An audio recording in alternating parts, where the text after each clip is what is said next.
Hey, John. Hey, Eric. How is it going tonight? It's going great. I think I have actually got all the paint finally washed off my arms. Painting, were you?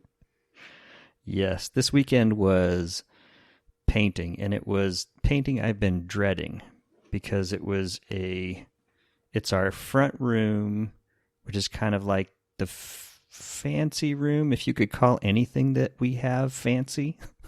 Uh-huh. It was with the nice couch where if company comes over, that's where we like. But otherwise you keep it underneath the saran wrap? Yeah. We've got the plastic sheets over the couches and everything. No, yeah. So it's a nice. Anyways, the walls were this nice, deep burgundy red, which is a nightmare to try to paint over. And so I spent all day Saturday basically painting the prepping the room, putting my boy helped me prepping the room, putting taping, all that stuff to prepare everything. Yeah. And then putting on Saturday was put on the I just lost the word. Primer? Thank you. Yes. Putting on a white primer to try to hide the room from red, and it kind of went pinkish. And then all day Sunday was painting the light tan color, and I think it turned out fabulous. Oof. But I am not the most cautious painter. I have paint everywhere. Had paint in places I was pretty sure were fully covered by clothing, but But did you get paint on the carpet? That's the big thing. no. Fortunately, that was the one thing that we did do well was we completely covered the piano, completely covered, moved all the furniture completely out of the room. So the kitchen and the family room had a lot of extra furniture in it. Right. For the 2 days, but Right. no, Looks so nice we though, avoided. huh? I liked the look of that It front looks room. really nice. Yeah, that was the color we had it painted when we moved in, and Just ready for something a little more neutral, huh? yeah, my lovely wife decided she was done with the deep red and wanted something different. That's cool. Well, yeah, you gotta paint the walls every so often. So I hear. Yeah. We have a yellow dining room that actually has some not primer. I guess maybe primer. But from when we redid our kitchen, they painted and kind of fixing the texture and stuff like that went into the dining room a little bit, which we were like, yeah, no big deal. We'll just paint that room. And it's been 2 years. So it's on my list. Hypothetically. Yeah, everybody's got a list. Yeah, I'll get to it at some point. Probably about like a month before we sell the house. I have done that before. Lived with something and then fixed it before we put the house on the market, and then was like, man, why did I live with that for so long? I should have just done that earlier. Exactly. So, it's a lesson to learn at some point. Yeah. How was your weekend? I was actually just trying to remember what we did this weekend, and I think obviously fencing for part of the day, but then I think the other big chunk of stuff we did was just kind of the stuff that we need to do to prep for winter. Winter is coming, so garden's mostly done. Set up another compost pile. Started like picking all the stuff out of the garden and getting ready to fix all the beds, and I don't know, just lots of stuff outside. And I puttered in my shop for a little while, trying to clean up and prep for a couple projects I really want to do. Once I can't actually work outside, then I'll move inside for some stuff. But right. Yeah, it was good. It was a good weekend. I was outside quite a bit, and the weather was pretty good. So cool. I like that. How's your new toy? Oh, thank you. publicly. I'm like, wait, which toy? But yeah, actually, I wrote that in the notes too, didn't I? So that's transitioning into follow up, which is that you knowing that I really can procrastinate a whole bunch, like cue 5 minutes ago's conversation. But you bought me a YubiKey, the new fancy 5 that has the USB-C. The 5CI. CI. Oh, I didn't notice that. Yeah, it's important to know the model number. iPhone. And USB-C. Anyway, so yeah, that's cool. Got it on my keyring, and well done. The only account I've actually hooked it up to so far is GitHub. But worked for that. It was perfect. Nice. Yeah. I have not actually used mine for a real reason other than just testing on my phone yet. I need to find the proper workflow so that I can include it into my regular use on my phone as well. Yeah, I am still waiting. I am not willing to put iOS 13 on my phone yet. So you let me know how it goes, and I just did for 13 too.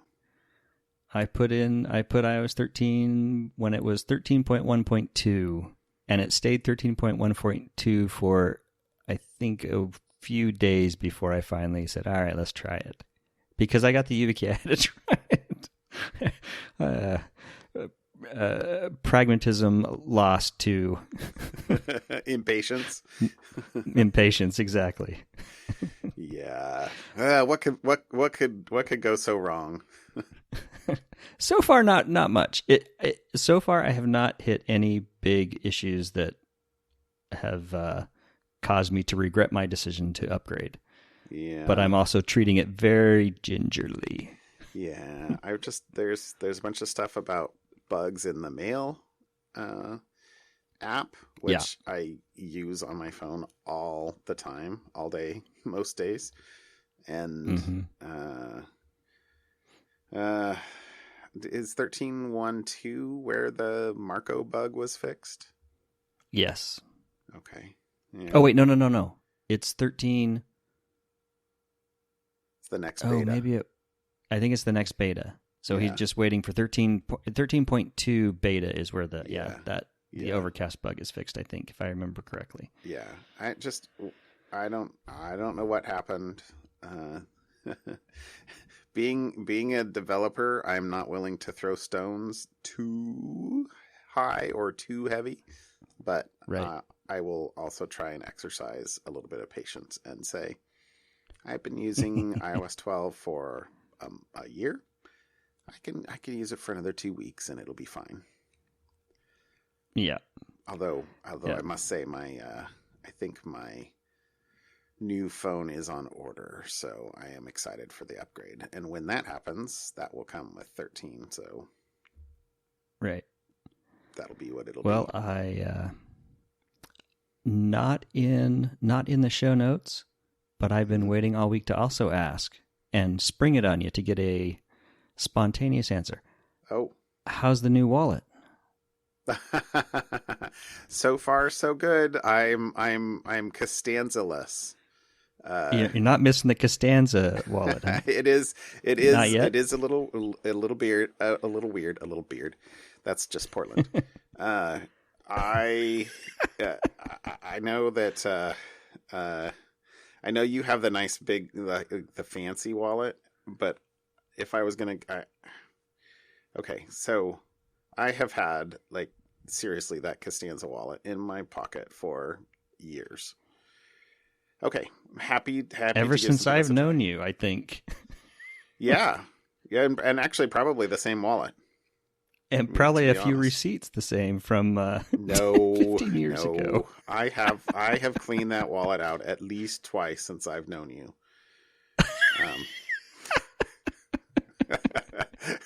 Once every fun. Lustrum. So yeah. Anyway, so real time follow up. That's once every 5 years, folks. It's a fancy word. It cracks me up. So I'm just counting here. 1, 2, 3, 4. See, why do I have to have 5 credit cards? I don't know. But yeah, got 5 cards, my medical card, my driver's license, and a little bit of cash. There you That's go. all you need. So that's what's in there at the moment. And then I'm realizing that my passport card, I should also probably put in here. But I don't know. So far so good. The thing I was starting to say a minute ago is you've got the nice fancy wallet. I wasn't willing to like spring for that, so this literally cost me $7.99 on Amazon. And and when the Amazon driver like pulled up on Saturday or Sunday, I actually was outside, and so I walked up to him, and he's like, I'm like, oh, you got something for me? He's like, yeah, it's here. Doesn't feel like there's much in there. And I that's one of those situations where I feel like my impatience should really live up a little bit to my morals. Because, I mean, how much gas did he just spend? I was going to say it probably costs more to drive it out. To drive it out there. That I'm too lazy to do anything more other than open up an app on my phone and say, yes, send me this, send me that. I mean, I've got people driving out here 3 or 4 times a week for stuff. I don't know. Mm-hmm. I don't know. It's bad. It's bad. But anyway, so far the wallet is good. I'm very much enjoying not having a huge a huge wallet in my pocket. So there we go. Very nice. Yeah. And then funny that you waited to get on the podcast to ask me that. I actually been thinking about that all week. I'm going to spring it on him. It'll be fun. And then last night, what was the bet that we had? You had a note about you think you won the bet. I don't remember what the bet was. Well, okay, so we still haven't done our homework. We're bad at homework, Eric. We're bad at homework. Okay, remember when Amazon bought Eero? Oh, that's right. I think my bet was that they would integrate Alexa functionality within a year. Yeah. Within 6 months. If it was 6 months, I don't might remember. have lost. If it was a year, I think I won. So we need to add that to next week so we can see who won that bet. This is, I think, the third week that I've at least mentally said, "Oh crap, I forgot to do that." Well, we'll worry about it later. But you actually read the at least be consistent. I know. At least you could cut this whole part out if you want. I probably will. Anyway. All right. Should we move on to topics? All right. Let's do it. What do you got for me tonight? So I have 2. My first topic is a kind of a clickbait title, but not really. The title of the article is Hacking Victim Who Paid Bitcoin Ransom Goes On to Hack the Hackers.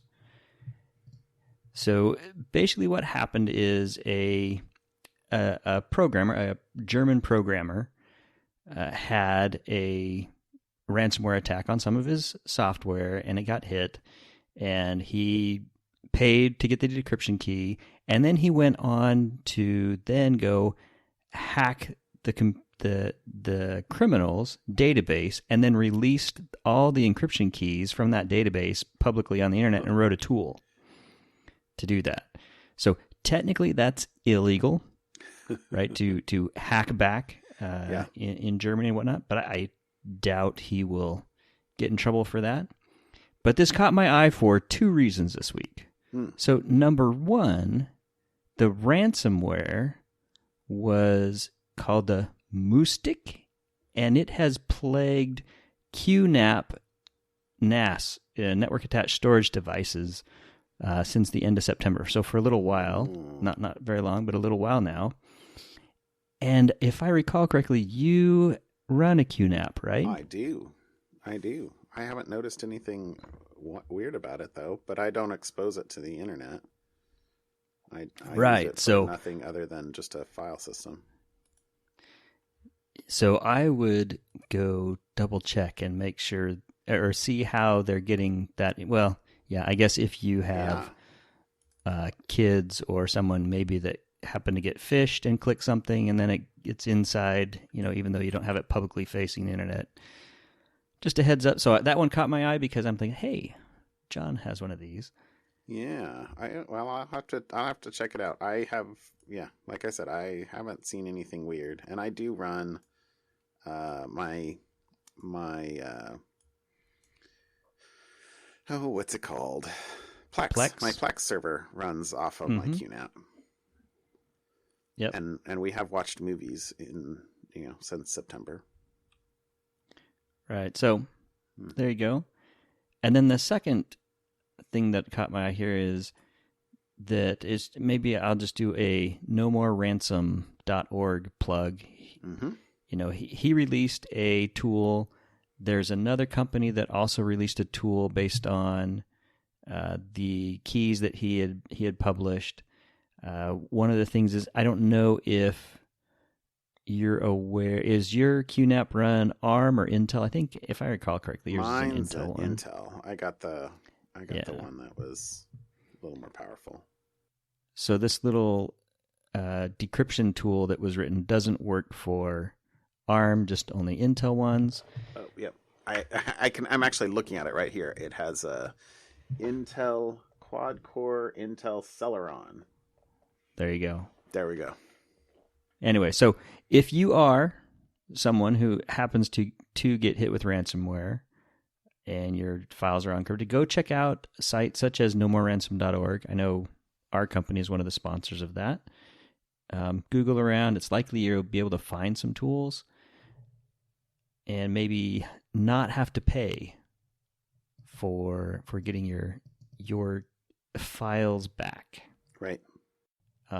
I did go and check No More Ransom to see if they had a tool for this specific strain, and the answer is not yet, but I'm sure it's coming. So, yeah, it's coming. It's coming. All right. So that was my first article, and the second one is mostly kind of a reminder post of the thing in your house that probably most of us forget about, and that's your router. Right? Your home router really is just a specialized computer and probably ought to be patched and updated and eventually replaced. And this might be where we should have done our Eero bet plug. But D-Link, there's a release about there is a list of D-Link home routers that D-Link has said we are no longer going to release patches for those. We have end-of-life those devices, and we're no longer updating patches, and they have vulnerabilities in them, and if you happen to be running them, you can't update it to fix it. You're just stuck with that vulnerability. And so, if you... The question would be, do you know if your router is up to date? And if the answer is anything other than yes, then that means it probably is not up to date. So maybe go invest in a self-updating router like the Eero routers that we have. We really need to figure that. Anyways, go invest in the Eero routers, or Google has a set of routers. A lot of these newer routers, especially the mesh ones, do auto-update themselves. So... Right. Maybe I would imagine that most people get it from wherever they get their internet from. Yep. And it just sits default there ISP until there's a problem. Yep. It's probably that thing that's stuck under a desk or otherwise gathering dust somewhere. Right. I heard, I didn't read this article, and in this article it didn't say anything, but I was listening to another podcast, Cyberwire, actually. I think it was yesterday.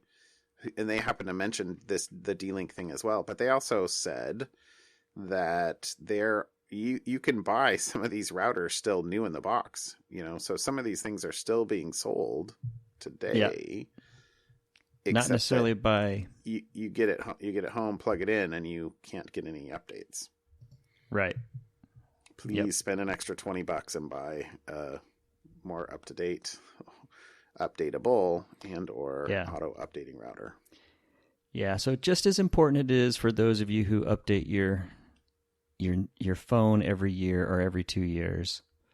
If you're the kind of person that's updating your phone every year, you should probably also look at making sure your router is up to date on maybe not every year, but you should. Yeah. That would probably be well worth your money to skip a year of getting a new phone and get a new router set up, because that's really your front line of protection for your house. Yeah. Have I mentioned, and I'll go ahead and say it publicly here. I'm tempted to go Ubiquity. Just for.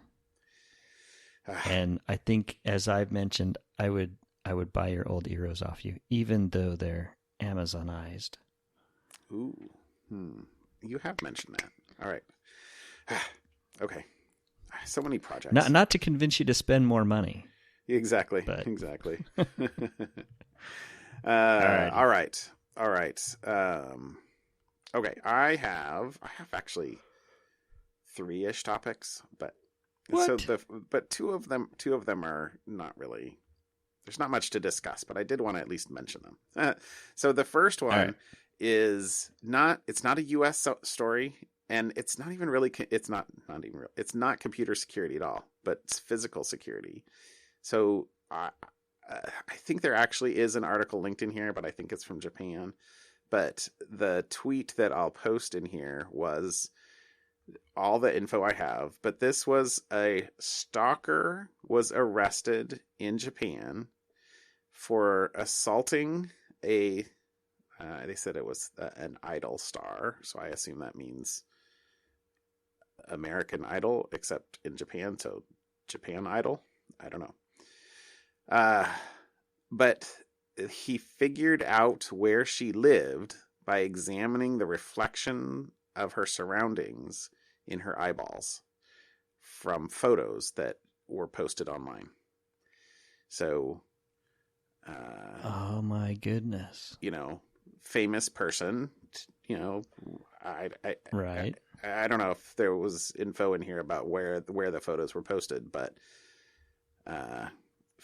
cameras these days are very good, very, very good. Mm-hmm. And if you don't have the or if you have the ability to zoom in at all, man, it's amazing what can really show up there. Wow, we've gone from warning people to, hey, turn off location on your photos before you post them online, to now you need to run something over to wipe the reflection in your eyeballs. Crazy, right? Wow. Okay. So I'm sure there will be more things about that over time. A convergence of digital and physical security. Yeah. So the second article that I chose this week was about Twitter's faux pas. I did see this one. Kind of ties in a little bit to the to the YubiKey thing you got me earlier, but so this was, when you should set up two-factor auth. Yes, everywhere you can set up two-factor auth.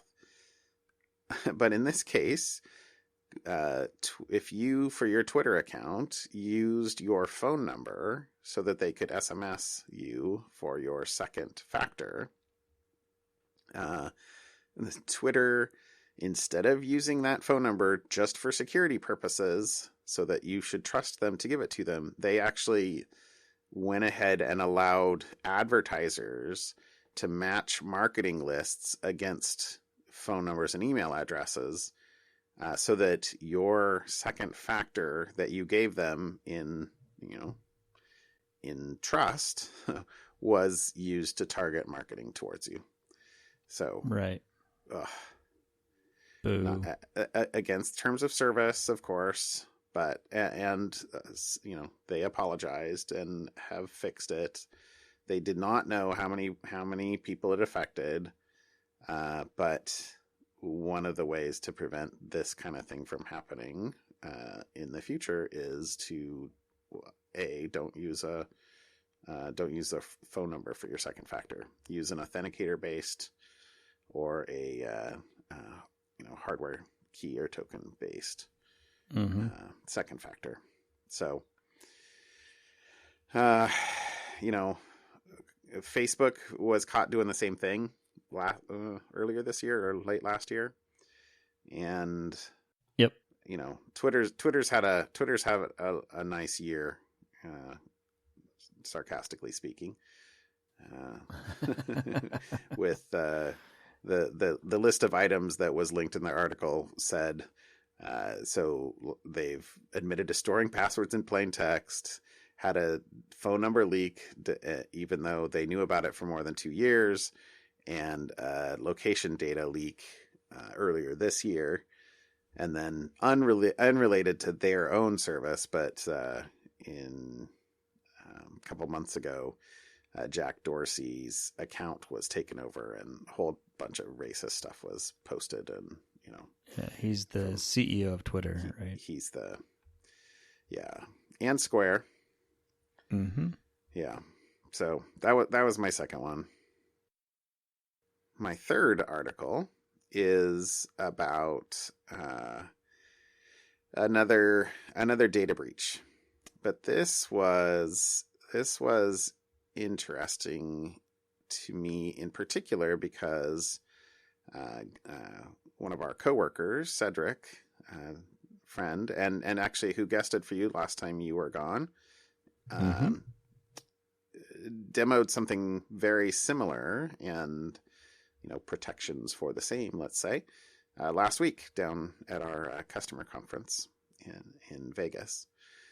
But anyway, so because the way, well, what this was some hackers breached the infrastructure of a online store provider. So evidently, right. And I actually hadn't ever heard of these people. Volusion. Me either. Supposedly, they have more than 20,000 customers, and more than 6,500 stores were impacted by this breach. Wasn't it? And essentially, how this happened was they had a JavaScript file on their cloud infrastructure that the attackers were able to modify and basically put in what am I saying? Sniffing code, stealing code, skimming code. Sorry, that's what I'm trying to do. Right. They basically put in a code that takes the card details as they're being entered into the store and also spits them off to the side so that they could harvest credit cards. So this is essentially we talked about it a couple of weeks ago, the Mage Cart attacks. Right. This article said that this was a Mage Cart attack, when I thought Mage Cart was a specific family. So this is I don't think I buy that part of this article. I think that this is a similar sample, but yeah. So the other fact that I pulled out of this article was to say was that Risk IQ said Mage Cart attacks have reached a peak. Well, in a report last week, they didn't say they reached a peak last week, but they did publish a report last week that they said card stealing scripts have been spotted on more than 18,000 websites over the past few months. So, see, now this is the kind of thing I wonder if this is how my credit card got stolen. Just exactly. A couple months ago. Right. Going you to did a say website. that you said you had used your card on a website that you didn't normally frequent. Yeah, and so this is what, and what could I have done differently to stop this from happening, kind of thing. When I see things like this, like 18,000 websites, because, why do you rob banks? Because that's where the money is. Why do you steal? Why do you go to this to steal credit cards? Well, because that's where the credit cards are, right. Is, these online point and click, create a web store sites. Right. Well, I think that one of the ways that this will be worked around is by doing things like Apple Pay. Mm-hmm. So with that, you're not actually giving your card number out, and it's generating a one-time use code, and the merchant never gets to see your card, right? Which is would prevent this type of harvesting. So I'm looking forward to when that's farther deployed. Yeah, which I think for me is also why, even though it's a little bit more of a hassle and a pain, I always try to use PayPal for non-large sites that I'm aware of, because there is a little bit of a buffer between PayPal and my actual credit card, handing over my credit card. So yeah. But yeah, things like Apple Pay or, would make this type of thing less likely to then affect me directly. Yeah, exactly. All right. Well, that's what I had for you this week. You got something fun for me? Yeah. So my something fun is something you have told me about a number of times, and I have finally gotten around to adding it to my list. I am reading The Eye of the World, the Robert Jordan Wheel of Time series. I'm on book 1. I guess technically, I'm actually listening to it via the Libby library app. You can check out not only books to read, digital books to read, but also audiobooks. So I thought, well, I'll try it. And so I just started, it just came through today. I had to wait like 8 weeks to get it, or 9 weeks. I think the line was so long for it.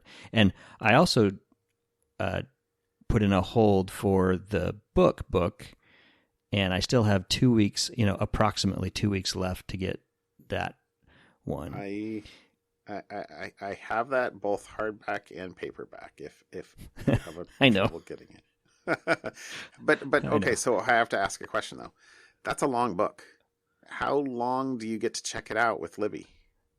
I have 14 days to listen to the audio, and I think 20 days for the book to read, or 21 days to read it. How many hours is the audiobook?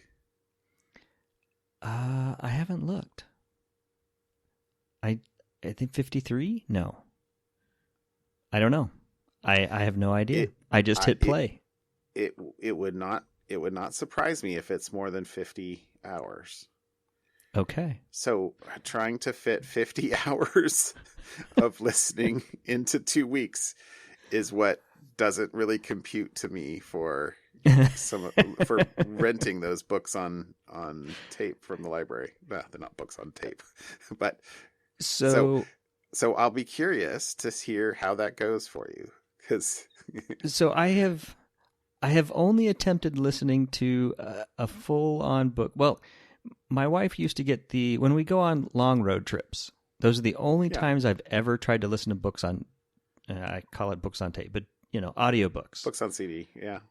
Yeah, on audiobooks, because my mind wanders. I cannot focus on audio.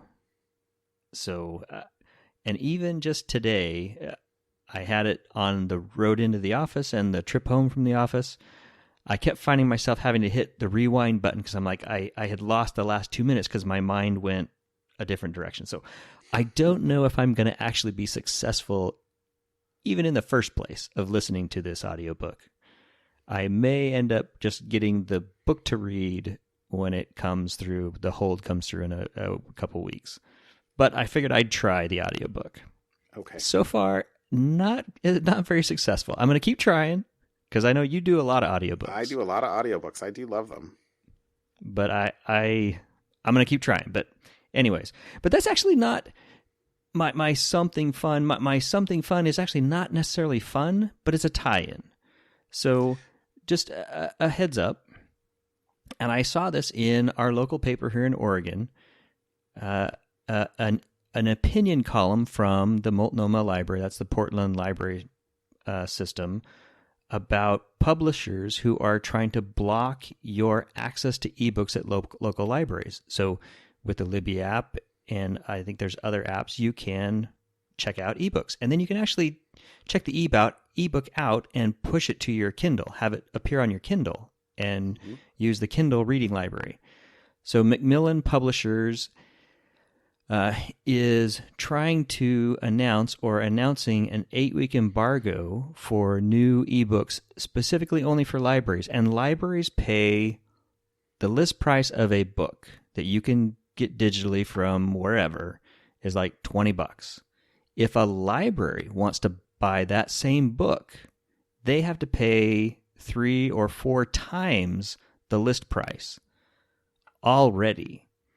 I didn't know that. And so one of the other things that this publisher is doing is now they're going to say that for the first 8 weeks, every library system is only able to copy one book, one single copy of that digital book. So when a new book is published for 2 months, there's only one copy. And the weird thing about it is it doesn't matter. It's the library. So if your library is in Portland or where we live in Beaverton or Hillsborough or any that serve, a large 800, a million people, you get one copy. And that's the same one copy for, say, a little tiny town with only, 150 people in it. Their library can get one copy. And so anyways. So we could link to the opinion article in the Oregon newspaper, and also there is a petition, ebooksforall.org, that you can go out and sign to. I don't know what it'll do, but it's just kind of a, hey, let libraries, they're already paying extra for your books. Let them buy more than one copy. People like to read, So it's my something fun is, hey, just more of a PSA. Go check out ebooksforall.org. Go kind of dig in a little bit to how that works, and then the Libby app. Yeah, Shirley has been using that app ever since Peter recommended last year to you, and I think she uses it all the time. I have not. I'm still paying for my books, so whatever. I don't know. Well, my little hint or tip, I guess, that I do when I'm buying books. I haven't run out of a few authors that I've been listening to, but sometimes on Audible they want $30 for the audiobook. That's okay, fine. Right. I actually subscribed to Audible for a while. Because you get a book a month for $15. I mean, it's not a bad deal. But sometimes, in fact, most of the time, you can buy the audiobook for $20, or you can go buy the Kindle version for $5 and get the Audible along with it for $3, $5, $7 instead. So I will frequently certainly before I go and buy an audiobook by itself, I will go and look and see if I can buy the Kindle version and get the Audible add-on for significantly less money. That seems to be what the gimmick is. So I've bought a bunch of Audible books that, in fact, I'm listening to one with my son. I was going to say right now, I guess not physically right this very moment, but listening to one with my son that I did exactly that for, which is cool. Which is very, very enjoyable. Nice. Yep. Okay. So I have two something funs, kinda. The first is a short thing, but it is. Did you see this link that I posted? Yes. This is awesome. Yes, I did. So this was like Ken Thompson, one of the early Unix founders, let's say. So let's see. This is Ken Thompson's Unix password. So this is a comment by I don't know Leah Newkirchen, but this is a comment that says somewhere around 2014, I found an Etsy password file in some dumps of the BSD3 source tree containing passwords of all the old timers such as Dennis Ritchie, Ken Thompson, Brian Kernighan, Stephen Bourne, and Bill Joy. And if you recognize some of those names from, say, Kernighan and Ritchie, or Bourne, again, Shell, or right. I think Bill Joy, son, right? Anyway, so the password Etsy password file being checked in means that you could go try and crack their passwords. So this person did that, and a bunch of them were really easy to crack. It was fine. And for example, he said Kernighan used /period, comma, /period, comma. So basically rolling the right fingers down on the lower left-hand corner. Yep. Blah, blah, blah. And this is early days of Unix, and the algorithm they used was limited to 8 characters. So no password could be more than 8 characters. But Ken's password couldn't be cracked or eluded him at the time. And so this was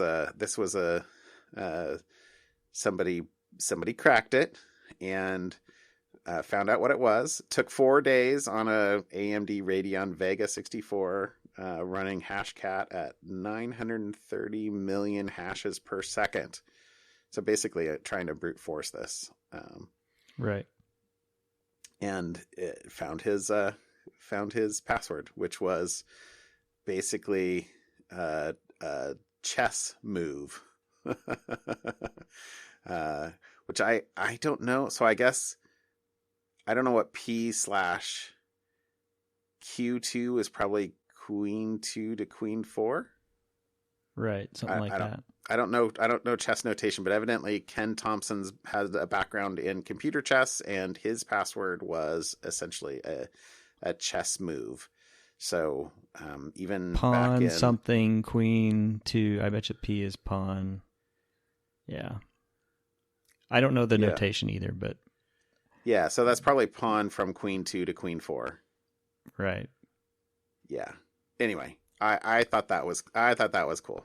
So that's cool. So good on Ken Thompson for using a hard to guess, hard to crack password 30 years ago, 40 years ago. I'm not sure when BSD3 would have been. Have to be early 80s.